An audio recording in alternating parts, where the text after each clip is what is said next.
Hey, everybody, it's Laura Eisenhower. I'm here with Rebecca Rose. And we did a part one on YouTube to just sort of introduce the subject and to, encourage people to come and listen to the more in-depth version, which is censorship free, where we can say whatever we want, which is awesome. I'll read just another couple words about you. I'm not going to go into the full bio, just in case anybody didn't see the first part or hasn't been introduced to you before. But thank you for being here, Rebecca. Thanks again. Here we are. Yeah. Yeah. Awesome. So Rebecca Rose is a multi-dimensional galactic experiencer working as an energy intuitive seer and channel. She's a lifelong abductee. She was taken to work in dark government programs as a child, a path that was facilitated by family members working in deep state black ops. So I'm going to leave it at that. So yeah, I mean, this is a family thing. You know, I don't know how much you want to go into your story and like your past. I mean, we have some archived interviews already where I think we did discuss that, but like what's really lighting up as being the most important sort of stuff to talk about? We kind of ended part one talking about the Mantid Labyrinth. We go into the spiritual nature of the indigenous Martian races. And like, I think what people really want to understand is like, what's going on Mars and the moon, and how does that relate to us on a human level as far as like colonies and like agreements or treaty, or like what's kind of going on with the secret space program and us here down on Earth? Yeah, well, I can say that within the last couple of months, I do remote viewing practice using a target pool online. So I have a blind target with a number and a letter, right? And I'm viewing this thing and I'm like, what is this? There's, basically long story short, it was Phobos. And I was seeing all of this population inside, this is a moon of Mars. And it was teeming with people. And so I'm really curious, like, is this, breakaway civilization actually rolling onward, really right in front of us? That's something I'm curious about. But I think, from my time in the programs to now, I think there's a lot of shifting, but I don't necessarily feel like I'm an authority on what is totally happening there. I feel energetically when I tune into the moon, psychically, there's a lot of change there. It feels quieter to me, or like it's been, I want to say like kind of cleaned out. But Mars, on the other hand, feels really busy. Teeming is the word that comes to me. Like so, is in like what's happening with the colonies and yes. And then there's the indigenous Martians. They have to like kind of create an agreement or like a boundary or like. Yeah, I mean, when I was there, it was kind of a war with the Mantids didn't want anything to do. I mean, they were peaceable until they realized we weren't going to play nice, right? So that shifted a lot. That's my primary. When you say we weren't going to play nice, oh, sorry, if my camera goes on and off, I'm still here. We're not going to play nice. What? Because of like being territorial kind of thing? Yes. I mean, our commanders had us as, as basically combat slaves. I would say a lot of people call it super soldier. I would call it a Delta combat slave. They had us using the Mantids almost like, I felt like target practice. The Mantids have been here. Why do we have to antagonize them? But we wanted to control them and take the territory, kind of recapitulating, reframing this, redoing this, what we've done on Earth with, different indigenous races right here, we're doing it on Mars. The Mantids were not out to get us. They didn't, as I recall, have craft and technology and weapons of war the way we did. So anyway, that's going back a long way into time from a human perspective. Right. I think it's so hard for people to wrap their head around. I mean, there's so many different like species of extraterrestrials, and some are in alliance with humans and some aren't, right? So yeah, and there's factions within races. There are the good guys and the bad guys, sometimes like humans, coming out of the same genetic race. So, right. So all these different levels of the secret space programs, there's going to be some alliances with humans, and then maybe some that are outside of it, that are just indigenous races trying to protect their territory.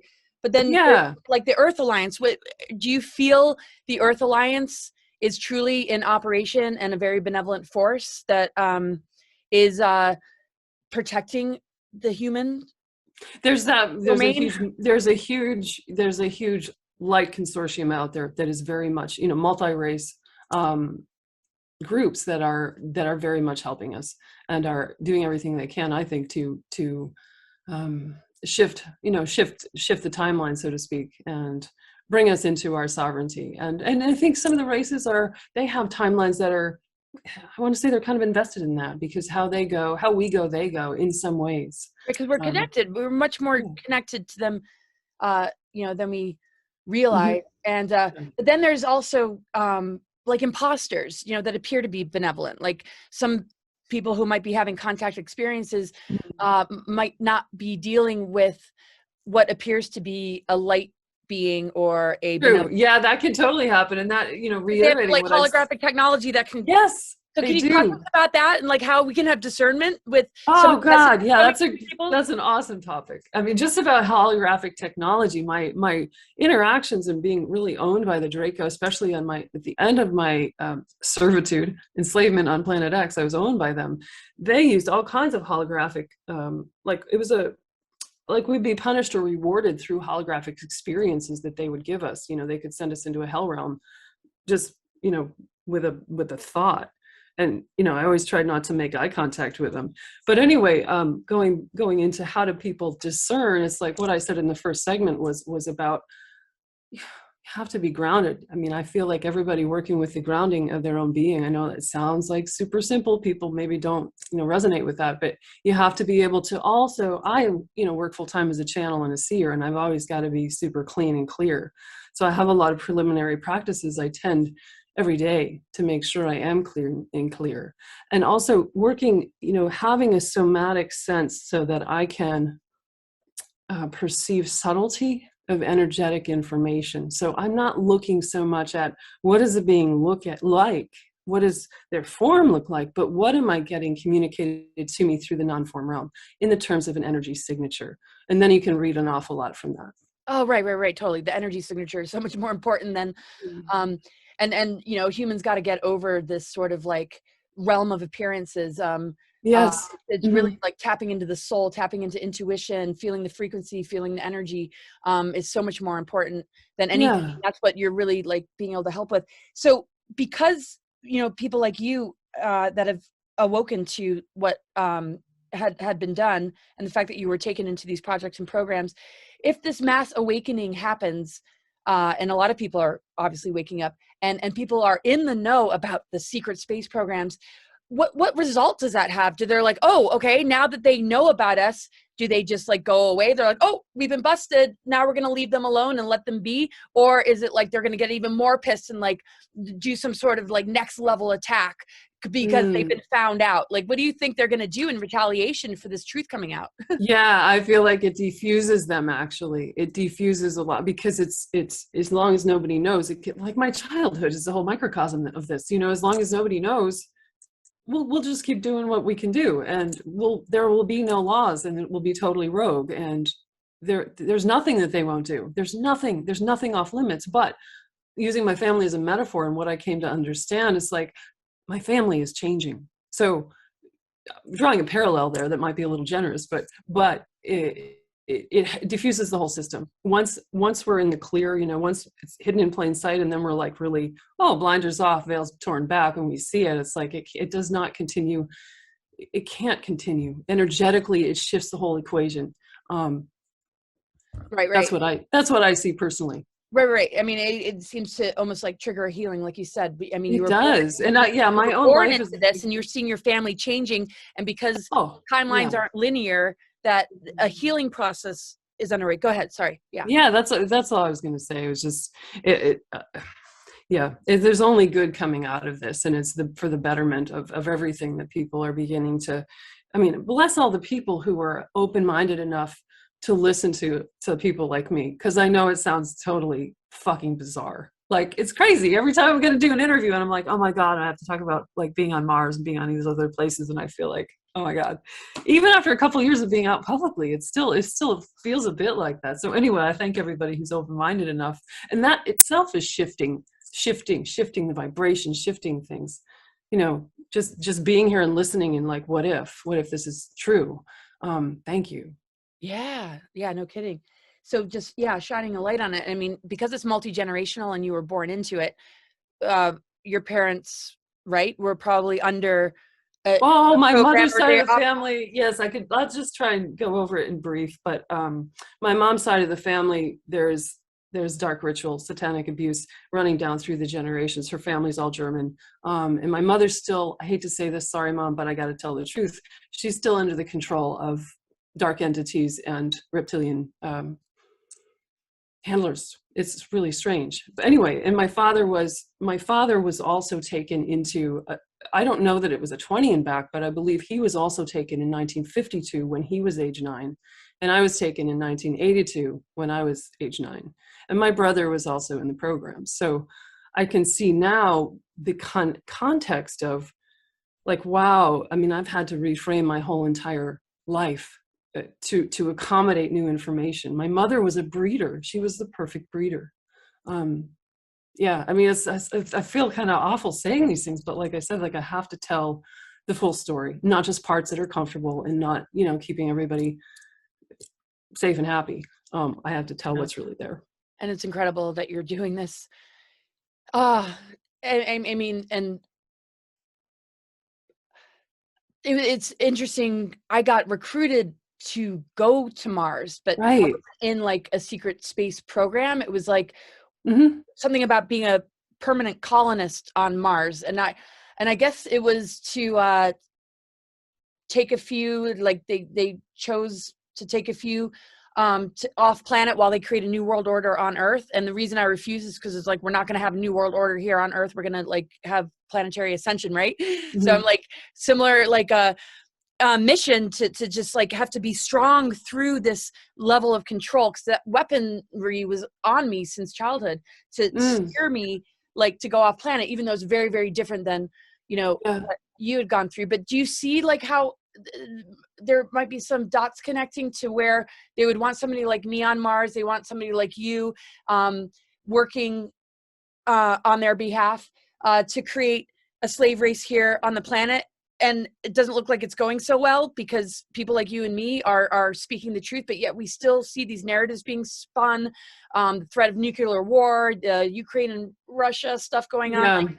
Like how do you like wake up and like process the news? Are you thinking like, man, you know, the cabal's crumbling and they're just doing everything they can? Or like how are you just kind of processing everything? And it's like an impossible question to ask. It's like a multi-level question. That's a big question, Laura. I asked like 6 questions in one. I'm good at that. But anything you want to just grab from what I I'm always listening intuitively. I don't watch any mainstream news. Like I'm sure a lot of your viewers are probably pretty similar. But the thing with you being recruited for that, I mean, they had to, there's different programs running in tandem too. And I don't always think with like looking at my story, it's not always, the programs aren't always talking to each other. So there's a lot going on, and it might be different groups taking different people to different things. But absolutely they would have, we're going to colonize, and then these are like, I was patrolling to keep colonies safe, so to speak. Like I said, I think you're like, okay, so your role was to protect the colonies, and this is similar to like Randy Kramer's testimony, right? Yeah, like Defense Force, Mars Defense Force, absolutely. Yeah. So I was trained as a pilot, and I would go out on really basic patrol, or also I'd be with a group doing patrol on foot. And we were fully, I mean, it's kind of gross, but weaponized. Yeah. But okay, so there's that kind of defense force, but there seems to be some sort of benevolence. I mean, Randy Kramer talks about Project Moonshadow. He talks also about USMC special section that Eisenhower put together, the Earth Alliance, and somehow like, because it's so multi-layered, I guess there's like a trade. There's a trade kind of going on where one can be like pulled into a more benevolent army or situation after going through a certain level of the secret space program that was more the Draco or the Dark Fleet type. It's true. They do.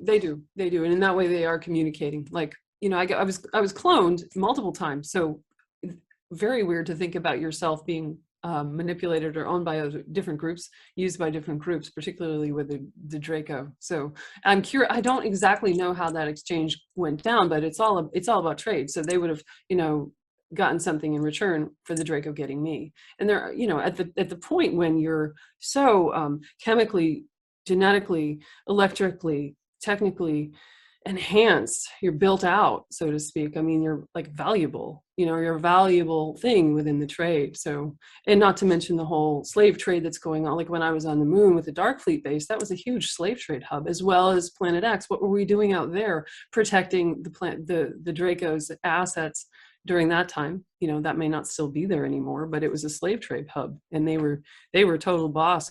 It was the Draco Empire. Yeah, let's talk about Planet X. And shift gears to talk about Planet X, but yeah, just kind of like the stuff, like when we hear, you know, Schwab or whatever, you know, and stuff going on in Antarctica and, you know, this kind of stuff. Do you see it just sort of like tapering out? Like there's all these sort of like false flag operations and psyops going on that the human race is being thrust with and really don't know how to process, like the pandemic as well. Do you see all that kind of like tapering out as this light is rising and this awakening is rising, that they'll just like remove themselves, sort of like a parasite just falls away from its host? And I'm sorry if I'm redundant. I think I kind of already asked that question, but yeah, well, it's a good one. It's a good one to, yeah, it's a good one to keep asking, right? Like, so what's going to play out here, man? Yeah, because we have to wake up every morning in the human realm, like, what? I know what's happening. Well, it is, as it's all about energy and frequency. That probably sounds cliche, but it's very true. So as people wake up, there's less, well, I think you said it, you know, like a parasite falling away from the host. There's no place for it to stick. And I know, granted, it can look really desperate on our planet right now. Like if you wake up and you are looking at mainstream news and haven't really done a lot of self-work, it's going to look pretty horrible, and you're going to try and escape from that. But there's I think we're getting to a tipping point where everything, like talking about how everything has, with them, the dark forces, everything has to be laid out in plain sight. And it's there for us to see, and people are, I mean, how can you not see what's happening? I mean, it's also manicured and curated. So it is, I feel like the power of the past is becoming visible in both light and dark ways. So the power of the dark forces and how that's been, and the power of the light forces and how that's been, it's like rising from the depths of not knowing into clear knowing, clear seeing for more and more people.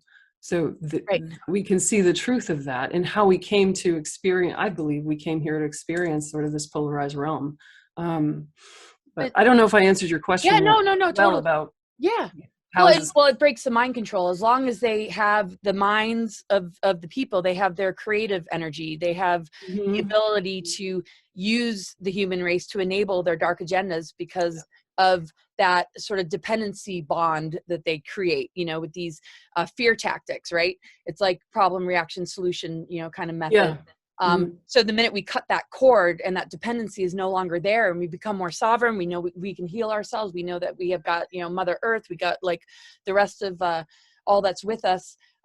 It's just like, you know, that link is no longer there. So it's almost like a bifurcation or a timeline split. And I know that can get into like another whole deal with the conversation, and maybe we'll touch upon that, but help people to understand Planet X. People have been talking about Planet X for a long time. Yeah, let me explain something first. This is not, I think a lot of people, this is not, to my knowledge, Nibiru.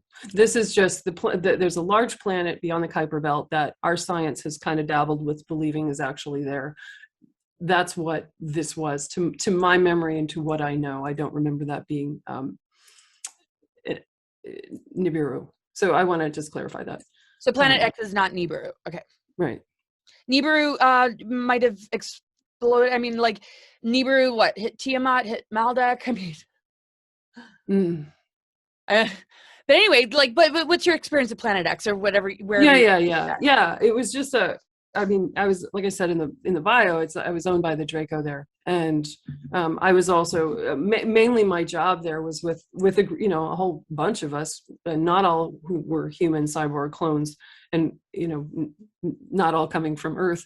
We were patrolling. We were sort of security force for the Draco, and we'd all, like, we had like little personal crafts that were like wed to our fields in our minds, so to speak, and nobody else drove your craft, and just little kind of they're patrolling vehicles. So we would come out of the main Draco mothership and go on, but we were patrolling in the atmosphere. So that was most of my memory is from actually being in the atmosphere around the planet. So we were both protecting their ship, protecting the assets that were this slave trade, base, for lack of a better word, on the planet itself, on the surface of the planet, and also looking for interlopers, anybody who could be threatening them, which seems like, I mean, the Draco are so top dog. It's like not a lot of too much interference in that way. And they were also in control at that point in time. And how do we reckon with time? Talking about, like, I was this in the late 1990s?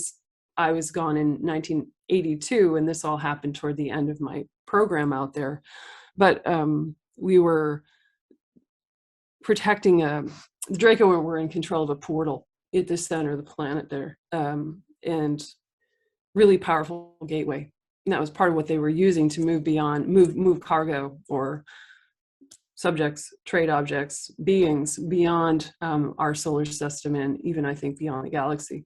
And we were also protecting. That was why that whole planet was such a hot thing for the Draco at that time. So whoever controls a portal, whether it's a light force or a dark force, to speak in polarized terms, is really has a huge asset at their disposal.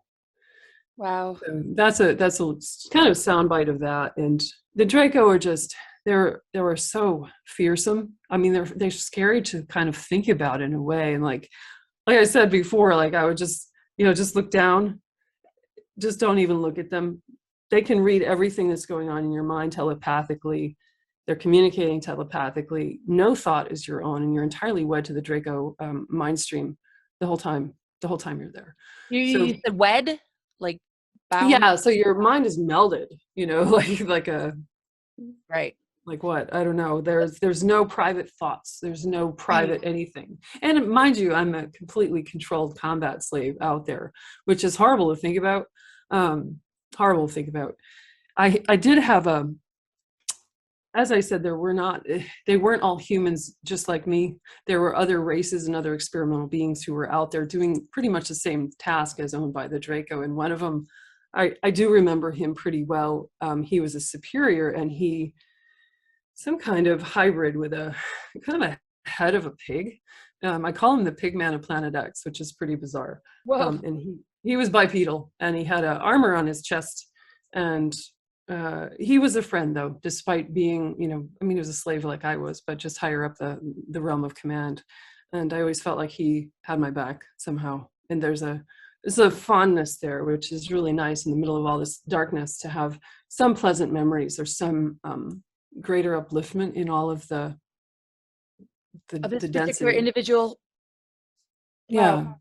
Anyway, those are just some dribs and drabs. I know we ate holographic food out there, and everything was so holographic food where it's not you think you're eating food. Right. It's weird. Felt that it's getting nutrients or something. Or yeah, I don't know how they were accomplishing this. I think it gave us what we needed, but it wasn't through the dense matter of like food that you and I would eat as humans. And I remember eating I would eat like hamburgers with a lot of mustard or onion and pickle and tomato, and it would make me fall asleep, and I would get in trouble. Like, it's very strange, like strange memories like that. Get in trouble for falling asleep? I would sleep too late. Yeah, like I would be late for what I was supposed to be doing. And anyway, a funny thing, not really. And so what, would wake you up in a particular room or compartment that you like reside in, like your quarters or what? Yeah. Just I mean, I don't think we didn't have the same needs as maybe you and I would. And plus the atmosphere is different. I mean, there's so much that as much as I do know about all this, there's so much that I really don't know. Right. Because it's so, I mean, especially when we get that far off into the very outer reaches of our solar system, it's hard to fathom what happens with time. Time behaves very differently after you leave Earth's orbit. It's very, very different. And in the end, ultimately, I would think from a quantum perspective, there really isn't time. Like you said, timelines are not linear. Right. Yeah. So atmospherically very different. I remember beautiful times of being out in that patrol craft, though. even though you could say I wasn't exactly alone because I was always being monitored and you know, you could say melded with the central command of the Draco. But it was sort of like, it was a little bit like being by myself, even though it wouldn't be like, oh, I'm just gonna, you know, take off, and you'd never get away with that. There was a kind of an energy field around that mothership of the Draco that helped protect it from like debris and things. It was really interesting. I mean, it's a living craft, which I think is quite fascinating that we see. I mean, I've seen light ships like that too. And I think that's across the board at the upper dimensions or higher levels of working with different, well, we could say higher groups. I remember on Mars, though, the craft that I was really weird. The craft that I was driving or piloting, operating on Mars felt like this clunky old relic from the 1960s, like a helicopter that had been retrofitted for Mars. I mean, that sounds really bizarre. So there you go. Well, very strange. Gosh, I could talk to you for hours. Just so many questions. Anyway, yeah, go ahead. That was long. Like, you know, when you're talking about like the Draco and all this and that, but like here we are in the world with hybrids, right? Draco hybrids, reptilian hybrids, like the royal family. Like how, when you said like look down, don't look at them, and like how do you process on a human level that the hybrids or the people in power that have some link to the Dracos? Like, can you help us to understand that and that link and like to witness it on a human level? The people on the, you know, like, oh, the Queen's Jubilee, but you know something else that the human race doesn't know about the royal family. Can you talk to us about that? Yeah, well, I mean, I looked to my own natal family, my mother's bloodline to gather information about that, but they're under a spell. Like if you can become under like for the, you say about the royal family, I mean, you can fall under a spell there with their the energy field of how they're being operated, conveying to people who fall under their sway, right? So it's not surprising that they've been able to be in this realm in this way for so long. But I think with my mom, I can see through so much of that now. It's all about, like what we were saying, when you can see what's going on, it loses its, when you see like the little man in the Wizard of Oz, it loses its power. Yeah. It loses its power completely. The theater, like the facade drops. But for a lot of people, I mean, they're still kind of under the spell. They have no idea what's operating behind, you know, the scene, you know, and like how the royal family also connects into the Vatican, also connects into politicians and government structures and the medical industry, and this like massive infiltration on a ground level. So as like we wake up, the Draco influence on humanity, you know, can begin to lift. It's like, what is going to happen to these characters? People are like, oh no, Guantanamo Bay, or like they're just going to be taken off through a portal in Antarctica. I mean, like where would they go once they start to like need to flee or leave, because they're going to start to be held accountable? Like, do you have a picture of what that looks like? Yeah, to me it looks like they become human again. Just what I'm shown psychically is like the withering of like losing their omnipotence, you know, that's conveyed through that Draco dominance. They become human and just little old people who don't have any control anymore. And maybe not like punished because they can heal from the trauma-based mind control, like because they've been operating under like a possession or an altar, right? So instead of like punishment, it's like understanding on such a larger picture level that there can be like healing, maybe, right? Yeah, that's what I see more of them, and I don't know that I have the final word, but just what I'm shown intuitively is more along those lines than them being sent off and destroyed, which is maybe kind of what we would wish for. But if you look at the bigger time, like the bigger picture, the what you said about the healing capacity there, and sort of them, they have to have some kind of evolution eventually. Once that driving force, like with my mother, if the dark entities if she would do her work, so to speak, and realize what had gone on for her and come back into integrated self, authentic self, sovereign self. That's a long stretch for her, but sorry. yeah, I mean, it defuses. They can't keep feeding. They can't keep operating these people. And they just become human again. Right, So right. Like the soul matrix is integrated in the physical vessel, which can then like nullify or break down the dark technologies and maybe the AI part of it, right? yeah, yes. I feel like, you know, and the awakening, humanity's awakening, is also aiding and abetting. So the frequency change allows that to lift and allows more light into all of creation. I don't necessarily have a time frame for all that. I think for a lot of us, it's feeling awfully slow, but Right. but ultimately, I do see that, and we're all, as we do our own personal work, we're our own healing journey, our own awakening journey, however you like to call it, we're helping everybody else. So Oh, definitely. I mean, it's kind of like just in the larger picture sense of mhm. it, just free will universe, you know, and we get down to the spiritual of like, you know, just there's so many dimensions to what we could talk about, you know, Lucifer, like God, and like Sophia, like and like the fallen Yeah. races, the guardian races, and the sphere Well, and beings. what I if wanted to ask about the sphere beings too. Go ahead. And Oh, I I was just going to say, well, what if, you know, the Draco, from a big picture, like in the Akashic records where I read, I'm always looking at the big picture of the journey of the soul, or maybe in this case of humanity. And what if the Draco and the Greys and so on are just fulfilling this role so we can have that catalyst to our power? Is yeah, that a right, possibility in which the Draco power is diffused? It's not, we don't need that anymore to fulfill this certain role for us, or right, you know, right. teaching of darkness. It doesn't need to be there anymore. Right. I mean, in a free will universe, like I always kind of use the metaphor of like, you know, lost and found. You know, it's a game of lost and found. Like we lose ourselves. We have amnesia. You know, we're maybe under control of something else.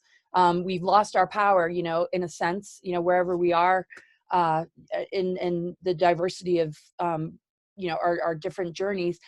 Then we find ourselves again. We come home again. We return to source again, and that, you know, that integration process like changes the nature of the game, and it's a process for each individual to take upon themselves, because the war on consciousness has to be one within the self, you know, to unplug, Yeah. and to like recognize what's been going on. So like when you wake up in your human body every day, you mentioned like, you know, being developed into a cyborg or a clone. Like when you wake up in your physical body, do you feel the cyborg energies there, or do you feel very human in your body when you wake up every day?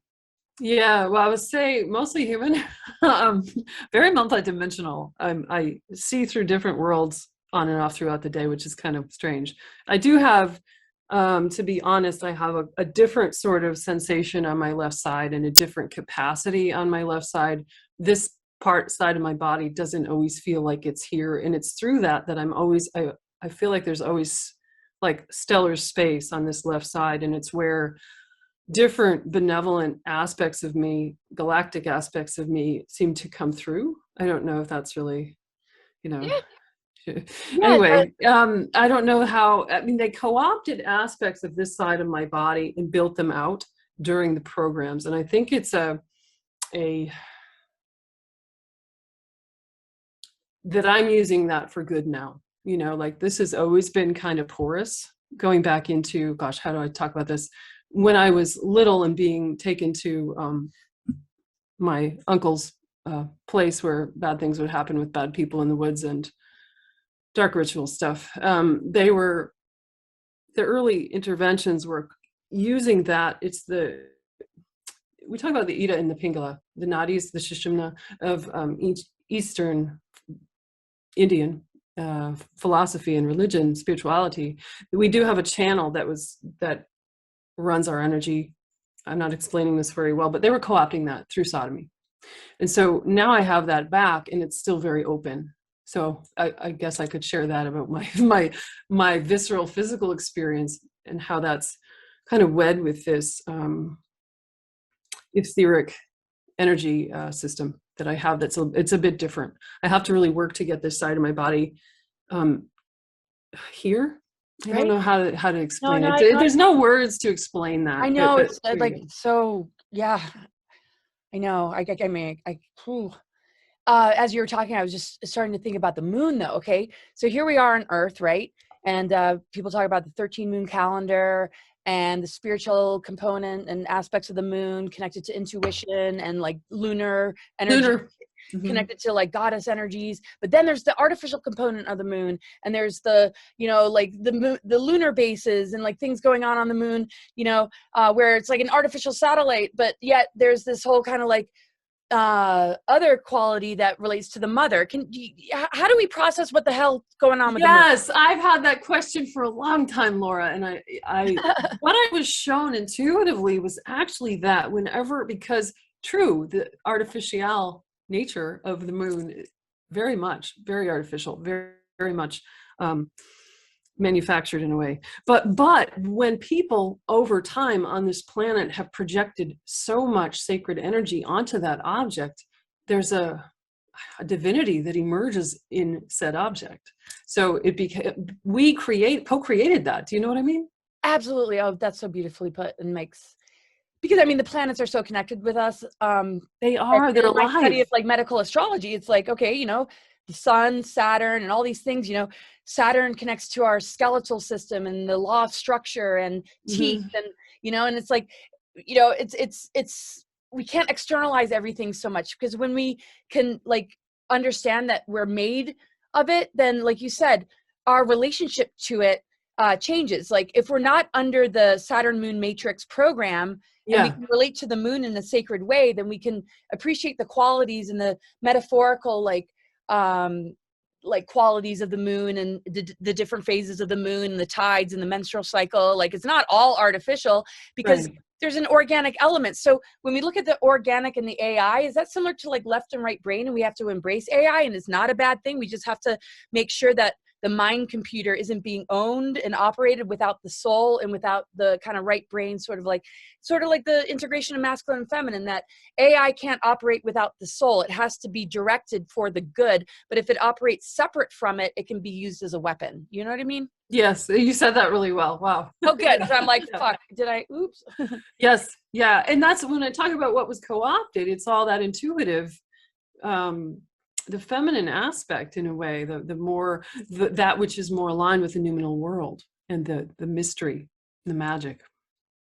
Right. So, you know, if we can really integrate all of this, then we can maybe appreciate technology and the AI as being a positive force, because it's no longer polarized. It's kind of like working together. Wouldn't you say the advanced technologies that higher benevolent ET groups utilize and work with is AI, but it has consciousness and a spiritual component to it? Yeah, I was just going to say, as if it's infused with the consciousness, that if that part has been built into the technology, then it's capable of all sorts of goodness.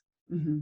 Right. And so as we're kind of awakening and learning about these hidden technologies, we can de-weaponize these technologies like 5G. Because I kind of like always like look at it like, okay, people talk about 5D and like 5G, but you know, all right, throat chakra, you know, the fifth element ether. Okay. So if we're going to overcome 5G to get to 5D, it's about the throat chakra, which means we have to overcome the mind control program so that we're not expressing mind viruses and narratives through our expression. We're connected to a truth frequency where our expression is helping to break down those weapons that rely on our compliancy. So like every day, like we are winning this war just by claiming our free thoughts over this technology in order to experience the next level, I guess, out of the personality matrix into the higher earth energy soul kind of matrix. And it comes down to like our personal lives. You know, if we're living like through the television and media and indoctrination programs, we're not going to have authentic relationships. It's like getting into the heart and like finding soul family, soulmates, you know, real friends and people that are on the same page. And like, you know, it's like, it's up to us to push ourselves into the right trajectory on a timeline, right? Sorry for all the rambles. No, it's awesome. Those are really good rambles. Yeah. I love that. I mean, and what if, imagine that we're projecting our upper dimensional consciousness and our ongoing awakening energy to that 5G matrix and to space fence and everything that's been done with chemtrails and HARP and nanotechnology, diffusing ultimately that. And wouldn't it be the ultimate denouement if then what they created to control humanity through that frequency fence around the planet was then part of our upliftment. Yeah, yeah. It's like pushing us, it's like the tighter the prison walls like close, the more easily maybe it snaps and breaks open. It's like, I kind of wrote something recently, just like, disease and illness is here to heal us. Our weakness is here to make us strong. All the prison walls, and chains around us, like, are here to help us, break it and like find like, this greater, like higher mind that is co-creating with the cosmic and elemental forces and earth and just, the things that can like help raise the elemental kingdoms again, so we can like live. Oh, I love that. Live in these advanced civilizations. Like what happened to like Lemuria, Atlantis, and Avalon, and so like talk to us a little bit about like what's going on like inner Earth. Like, people talk about these highly advanced civilizations that are like in inner Earth that we don't have access to. Can you tell us anything about that? Yeah, well, my experience with that is connecting through the mind, through consciousness, and really, I mean, the first time I did that, I was in tears. It was so beautiful. But it feels to be a repository of higher level Earth information, upper dimensional Earth information that we can ultimately tap into, like so many other things with our growing awareness energy. Once, we own that again, we can do that. And it helps activate what's in there. That's what I mean, that's a pretty pith answer, but that's what I see. And that's what I've experienced. There might be some kind of bridging over the course of time. I mean, it's not like they can just come out and be like, hey, here we are. But I mean, there's a lot of the population that's just going to fall away because they can't process this kind of stuff. It's just too deep and too much. But like, there's going to be a certain point where there's going to be a bridging between sort of the off-planet influences, the subterranean civilizations, maybe like some kind of bridging with what's happening on the Earth's surface. And as much as they want to create a new world order kind of thing, I see that this connection through intuition and telepathy is part of that greater immune system that is going to like wipe out this parasitic force that wants to be in charge of it. I mean, can you tell that they know that they're falling and failing, or they think that they've got us and they're going to succeed in the new world order? Yeah, well, I mean, I would say there's a lot of desperate measures happening here right now. Like there's a lot of like, it feels like last grabs to me, even though, like I said before, that it looks really desperate from a certain perspective. I don't think they feel like they've got us. I think they're crying in their beer sometimes. Like I think they're kind of worried about what's going on. Yes, they have. Not everyone obviously is on this planet is woken up, but like within our Earth, we have. I always bring it back around to the development of one's own sovereign consciousness and gaining access to that multidimensional realm. We can all, when we do that, connect etherically with inner Earth and so many other places, which helps bring those streams of energy and information back to us in the whole planet. Oh, totally. Yeah. Yeah. And just like 0 point unified field, and just the whole concept of, God, Goddess, Christ, Sophia, whatever. I mean, it's like in our DNA makeup to begin to switch these dormant strands on and get into that avatar consciousness again. Because when we look at that and the higher harmonic universes of it, I don't know, like if if this, just like the Lyran Wars and the Orion Wars, the breakdown of our DNA to the point where it's junk DNA. It's like as we rebuild it and the connecting points in our consciousness, because our consciousness needs to kind of get there first.